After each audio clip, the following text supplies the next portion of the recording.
Hello guys, welcome to my new video. तो आज मैं आपको एटमॉस्फेरिक प्रेशर के बारे में बताने वाला हूँ और उससे जुड़ी कुछ इंटरेस्टिंग चीज़ें भी बताने वाला हूँ। और एटमॉस्फेरिक प्रेशर की कुछ एप्लीकेशंस भी होती हैं, तो उनको भी मैं आपको डिमॉन्स्ट्रेट करके दिखाऊंगा। तो आप इस वीडियो को एंड तक देखते रहिएगा। चलिए स्टार्ट करते हैं।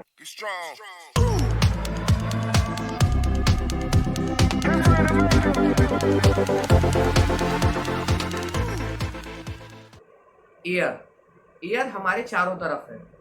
हम एयर से कवर्ड है, हमारी जो पूरी अर्थ है वो एयर से कवर्ड है। अब एयर की जो लेयर है वो अबाउट 300 किलोमीटर्स लंबी है और इसी लेयर को, एयर की लेयर को एटमॉस्फेयर कहते हैं। अब एयर के जो पार्टिकल्स हैं उनमें मैटर है, वो मैटर है। अब मैटर है तो उनका वेट भी है और एयर जो प्रेशर एक्सर्ट करती है अपने वेट की वजह से, उसी को एटमॉस्फेरिक प्रेशर कहते हैं। और ये जो एटमॉस्फेरिक प्रेशर होता है ये हाइट पे भी डिपेंड करता है। देखिए, अगर हाइट, आप ज़्यादा हाइट पे है तो वहाँ पर एटमॉस्फेरिक प्रेशर कम होगा, और अगर आप सी लेवल पर हैं, सरफेस पर हैं, तो वहाँ पर एटमॉस्फेरिक प्रेशर ज़्यादा होगा। ऐसा क्यों होता है वो मैं आपको बताता हूँ। जब आप सरफेस पर होंगे तो क्या होगा, जो पूरी की पूरी लेयर है वो आपके ऊपर होगी, तो उससे ज़्यादा प्रेशर क्रिएट होगा। पर जब आप किसी हाइट पर होंगे तो कम लेयर, पूरी जो लेयर है उसका कम हिस्सा आपके ऊपर होगा, तो जिस वजह से एटमॉस्फेरिक प्रेशर जो है आपके ऊपर वो भी कम होगा। तो इसलिए हम कह सकते हैं कि atmospheric pressure with an increase in height decrease होता है। मतलब एटमॉस्फेरिक प्रेशर डिक्रीज होता है जब हाइट इंक्रीज होती है, ऊपर हम जाते हैं। तो ये जो एटमॉस्फेरिक प्रेशर है ये सी लेवल पर काफ़ी ज़्यादा होता है। तो देखिए, अगर आप 1 मीटर स्क्वायर का एरिया ले और वहाँ पर इतनी फोर्स लग रही हो कि 10 एलिफेंट्स का जितना वेट होता है उतनी फोर्स लग रही हो, तो आप सोचिए कितना ज़्यादा प्रेशर होगा। इतनी ही ज़्यादा अमाउंट का प्रेशर एटमॉस्फेयर लगाता है सी लेवल पर। तो जो लोग सी लेवल पर रहते हैं, आप सोच लीजिए कितना ज़्यादा प्रेशर झेलते हैं। और अब इसमें सोचने वाली बात यह है कि हम लोगों को फील क्यों नहीं होता वो प्रेशर, क्योंकि इसका रीज़न है ब्लड। ब्लड ही हमें उससे बचाता है। देखिए, ब्लड जब फ्लो करता है तो ब्लड का भी प्रेशर होता है। तो जो ब्लड प्रेशर होता है तो वो एटमॉस्फेरिक प्रेशर को कैंसिल आउट कर देता है। अगर ब्लड प्रेशर नाम की चीज़ ही नहीं होती तो हम भी सरवाइव नहीं करते। तो हमारी बॉडी कोलैप्स हो जाती है। अगर ब्लड प्रेशर नहीं होता तो हमारी बॉडी कोलैप्स हो जाती। और ये जो एटमॉस्फेरिक प्रेशर है इसकी कुछ एप्लीकेशंस भी हैं। हम इससे कुछ यूजेस भी है इसके जो हम यूज़ करते हैं इससे रिलेटेड।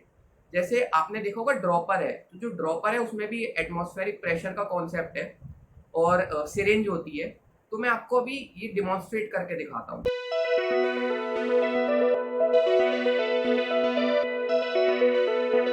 तो गाइस, ये देखिए मेरे पास एक ड्रॉपर है। तो अब मैं आपको दिखाता हूँ इसमें पानी कैसे ऊपर आता है। तो इसमें हमें बस इसका जो ऊपर का पोर्शन है ये दबा के रखना है और इसे पानी में डिप करना है।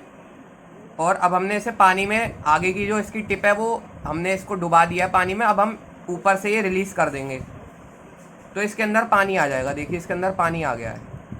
ये देखिए, इसके अंदर पानी आ गया है। तो अब ये क्यों आया, ये इसका जो रीज़न है वो एटमॉस्फेरिक प्रेशर है। तो देखिए, जब मैंने इसको दबाया था, इसके अंदर एयर है, अभी पूरा एयर से भरा हुआ है ये। तो जब मैंने इसको दबाया तो इसके अंदर जो एयर थी उसमें से कुछ एयर निकल गई। अब इसके अंदर पहले से कम एयर है, स्पेस भी कम है और एयर भी कम है। अब मैं इसको पानी के अंदर डालूंगा, फिर इसको छोड़ दूंगा तो स्पेस बढ़ जाएगा। अब क्योंकि स्पेस बढ़ गया और एयर जो है वो गैस है, और गैस में क्या होता है, गैस के जो पार्टिकल्स होते हैं उनकी काइनेटिक एनर्जी बहुत होती है। काइनेटिक एनर्जी मतलब मूव करवाने वाली एनर्जी। तो जिसकी वजह से वो बहुत मूव करते रहते हैं। तो इसकी वजह से जब इन्हें स्पेस मिलेगा तो फैल जाएंगे। अब एयर उतनी ही थी और स्पेस बढ़ गया तो एयर फैल गई और इसी वजह से डेंसिटी कम हो गई एयर की। तो पर यूनिट एरिया पे जो एयर के मॉलिक्यूल्स या कह लें एयर के पार्टिकल्स फोर्स लगा रहे थे वो कम हो गए। जैसे देखिए, अगर कुछ एरिया है वहाँ पर थोड़े से एयर के पार्टिकल्स हैं, वो कुछ फोर्स लगाएंगे, लेकिन अगर हम एरिया बड़ा कर दें तो एक पर्टिकुलर एरिया में तो कम फोर्स लगेगी ना, क्योंकि उनकी जो प्रेशर है वो डिवाइड हो जाएगा, फोर्स डिवाइड हो जाएगी।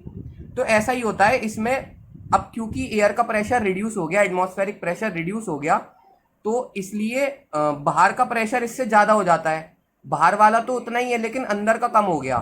तो अब वाटर पे बाहर से भी प्रेशर लग रहा है और अंदर से भी प्रेशर लगा है जब हम इसमें डिप करते हैं तो, पर अंदर वाला जो प्रेशर है वो कम है, और इसी वजह से जो बाहर का प्रेशर है वो ज़्यादा होता है, डोमिनेट करता है, और इसी वजह से पानी अंदर मूव कर जाता है। देखिए इसके अंदर अब पानी है, तो ये एटमॉस्फेरिक प्रेशर की वजह से ही होता है जो कुछ होता है इसमें।